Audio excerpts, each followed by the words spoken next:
दो ऐसे डायरेक्टर जिनकी मूवीज 1,000 करोड़ कमाने का दम रखती है। पहले एस राजा मौली, दूसरे प्रशांत नील। लेकिन आज बात करेंगे प्रशांत नील की मूवी के बारे में। उनकी पहली मूवी थी उग्राम, और इस मूवी से कुछ खास फर्क नहीं पड़ा ऑडियंस को। तभी प्रशांत नील ने 4 साल के बाद केजीएफ चैप्टर 1 बनाया, जिसमें यश की किस्मत पलटने वाली मूवी बन गई। 80 करोड़ की मूवी ने 250 करोड़ कमाई किया, लेकिन बहुत से लोगों ने इस मूवी को नहीं देखा था। फिर जब ओटीटी प्लेटफॉर्म पर आई तो अपनी अलग ही हाइप क्रिएट करने लगी, क्योंकि हर दूसरी बार देखने पर काफी कुछ अलग ही देखने को मिलता था। और इसका रिजल्ट केजीएफ चैप्टर 2 में देखने के लिए मिला। केजीएफ चैप्टर 2 14 अप्रैल 2022 को आई थी, और उस समय कोविड का खौफ था। फिर भी केजीएफ चैप्टर 2, जो कि 100 करोड़ की मूवी ने 1250 करोड़ कमा के सारे एक्टरों को शांत कर दिया। लेकिन अगर कोविड नहीं होता तो यह मूवी बॉक्स ऑफिस पर आग लगा सकती थी। वही केजीएफ 2 की एंडिंग सीन में रॉकी को मरते हुए दिखाया गया था। तभी डायरेक्टर प्रशांत नील ने स्क्रिप्ट में थोड़ा चेंज किया और एंडिंग सीन में केजीएफ चैप्टर 3 का अनाउंसमेंट कर दिया। और यह सीन देखने के बाद ऑडियंस पागल सी हो गई थी। लेकिन ऑडियंस को यह समझ नहीं आ रहा था कि केजीएफ 2 का सबसे बड़ा विलन अधीरा था, तो केजीएफ चैप्टर 3 में विलन कौन होगा। खैर, यह सस्पेंस ही रह गया। तो इन सब बातों को साइड में रखकर सलार मूवी पर भी थोड़ा ध्यान देते हैं।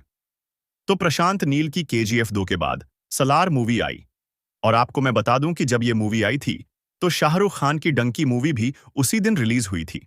और अगर आप इस मूवी को कम समझ रहे हैं तो मैं बता दूं कि इस मूवी के डायरेक्टर हैं राजकुमार हिरानी, जिन्होंने पीके 3 इडियट्स जैसी मूवी बनाई है, जिसके कारण यह मूवी 1,000 करोड़ कमाने का दम रखती थी। और उसके साथ ही साथ प्रभास की कुछ मूवी भी बैक टू बैक फ्लॉप हो रही थी। लेकिन इस मूवी ने 700 करोड़ कमाकर अलग ही हाइप क्रिएट कर दी। और जब यह मूवी ओटीटी प्लेटफॉर्म पर आती है तो 250 दिनों तक ट्रेंडिंग में चलती है। और प्रशांत नील की सलार मूवी के बाद प्रशांत नील ने 2 ऐसे कैरेक्टर बनाकर ऑडियंस के बीच रखा है जिनका मुकाबला कोई भी नहीं कर सकता है। पहला, रॉकिंग स्टार यश। दूसरा, रिबेल स्टार प्रभास। एक कैरेक्टर मॉन्स्टर है तो दूसरा कैरेक्टर बिना बोले ही बहुत कुछ बोल देता है। लेकिन क्या आपको पता है केजीएफ 2 में जितनी मेहनत लगी है, उससे ज्यादा मेहनत सलार मूवी को बनाने में लगी है। केजीएफ और केजीएफ 2 दोनों मूवीज को बनाने में जितनी मेहनत लगी, उतनी ही मेहनत सिर्फ सालार मूवी को बनाने में लगी है। ऐसे प्रशांत नील की अपकमिंग मूवी है जूनियर एनटीआर के साथ, जिसका नाम होगा ड्रैगन। और इस मूवी की रिलीज डेट भी पता चल गई है। लेकिन रिलीज डेट मैं वीडियो के एंड में बताऊंगा। और जिन लोगों ने प्रशांत नील की मूवी देखी है उनको पता ही होगा कि ड्रैगन मूवी को सलार मूवी से भी ज्यादा बड़े स्केल पर रिलीज किया जाएगा। और इस मूवी को देखने के बाद आप सारे बड़े मूवीज को भूल जाएंगे। लेकिन उससे भी बड़ी अपडेट आई है। प्रशांत नील की ड्रैगन मूवी के खत्म होते ही वो अपनी नेक्स्ट मूवी सालार पार्ट 2 का बाकी बचा हुआ काम पूरा करेंगे।